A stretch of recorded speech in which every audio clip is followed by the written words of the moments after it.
face and the name, Professor J. Philip, and who has, I think, more than 55 decades of managerial experience in terms of management education itself. I mean, he has been a professional, and he came in to set up what we call, I would personally call it as walk the talk.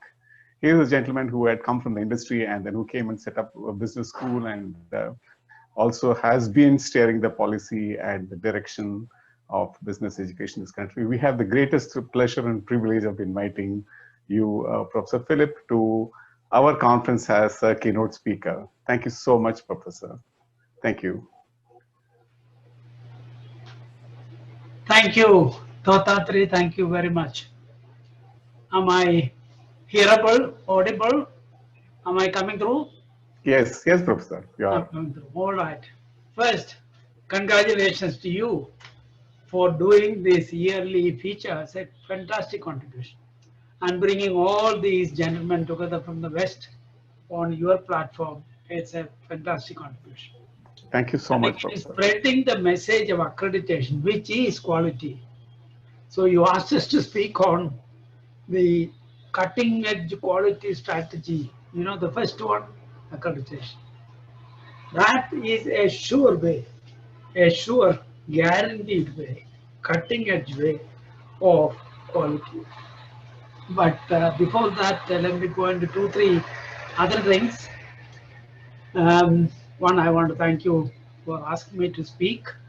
I'll try to stay with my 10 minutes. I'm so happy that you are keeping the time so beautifully. So beautifully. I just came in at exactly at 6:30. Lovely, lovely. It doesn't happen in India. Business schools, of course, are the worst when it comes to the love for or respect for time.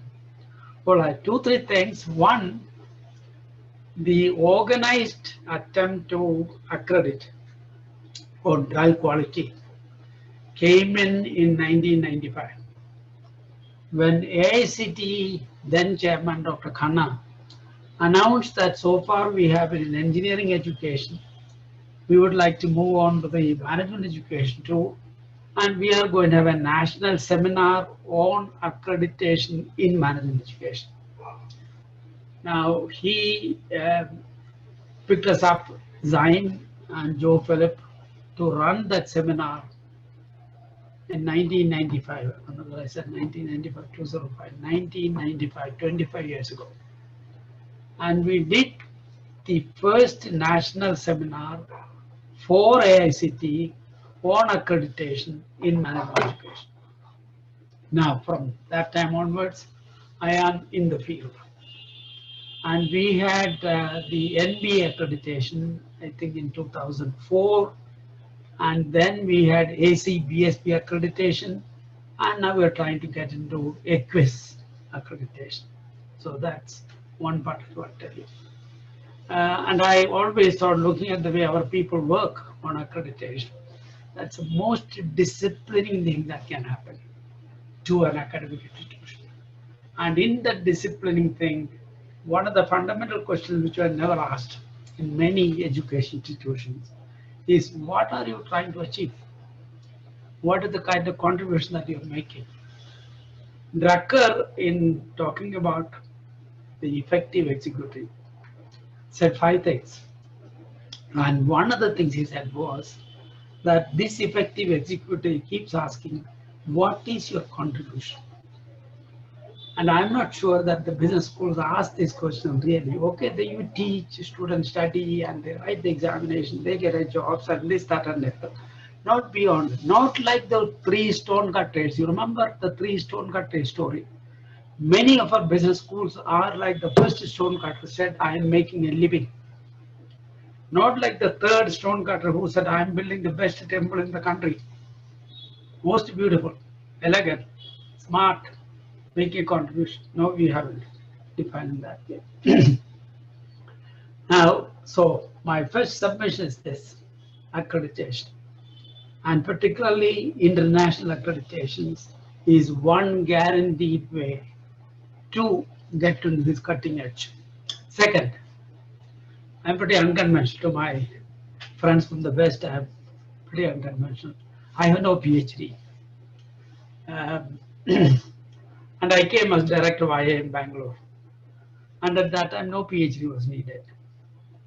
The first director of IIM Ahmedabad, I think had only a bachelor's degree, honors degree. And the first director of IIM Calcutta was only an MA. Now, none of us had a PhD. Now, if you look back, you would see how these two foundation directors, the people who established IIM-A and IIM-C, gave leadership. They came from Unilever, some director, marketing director, this, director, that, but no business degree and no PhD also. What they brought in was leadership. So one of the first things I would say is that we lack leadership in many of our institutions. And they forget this PhD and look for people with perhaps an MBA degree but have considerable years of practice and proven, bring them in. That was what KT Chandy was, and that is what Ravi Mathai was. And I'm sorry to say, very humbly I'll say, that was Joe Philip's strength. I came after 13 years. I want to correct Thotatri. I started as an academician, spent 11 years in XLRI, became dean of that school, then went to industry, knowing fully well I can never be a good teacher without being in industry. I spent 13 years in industry and came back. And I came to IIM Bangalore, and IIM Bangalore was going through some bad time. I was able to correct it because of my industry background. Now, therefore, leadership issue. And I have made a request, we publicly made a request to AICTE, please don't insist on this PhD issue. Look for leaders. Look for leaders from industry. When you come to one is theory, when you come to the top management position, the technical content is only 10%. 90% is management content. And therefore, what do we need? Managers. Competent, proven managers who are proven to be leaders. That's my first one to say after that accreditation issue. Now, the second one I would say is bring in India the tenure system of the West. Now, here, if somebody got into a university management department or an affiliated college or an IIM, that is like the old saying, until death do we part kind. So he gets in and ultimately he retires. No. We must have this tenure in part aspect. IIMs have it. We're going through. IIMs have it. For example, IIMs nowadays, at my time, it was 5-year contract. And then after 5 years, you have a very strict review. If he is performing well, he continues, otherwise goes out.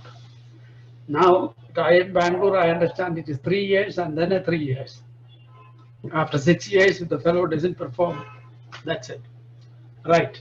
So it is not a lifetime employment, as it is happening in India. It must be on tenuring basis.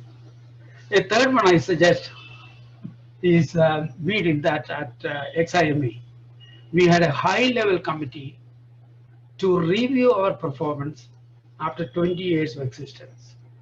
And the head of that was an outstanding manager of the country, Muthuraman, who was managing director of Tata Steel, and he's an MBA also. And he was CIA president. So we brought him up a committee, a high-level committee, to review us and tell us how are we doing.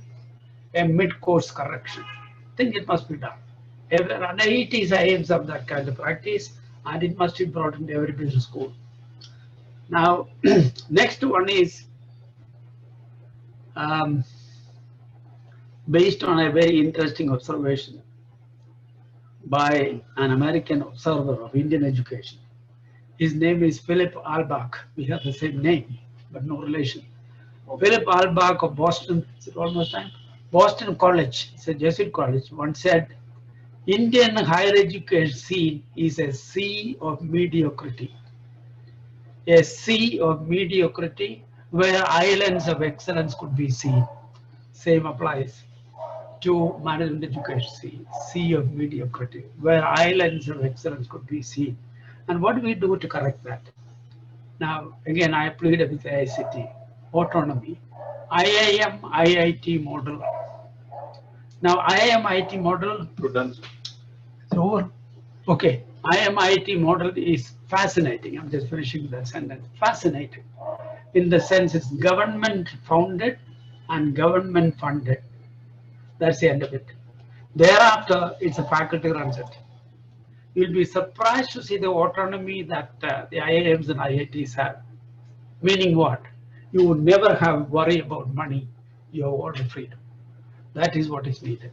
IIMs and IITs have succeeded in spite of the fact they are founded by IIM because they were given autonomy. And that is what is needed in India so that we can compete. Let me close. Thank you very much. I hope I just stayed within my 10 minutes. Thank you, Dr. and thank you. Thank you so much. Thank you.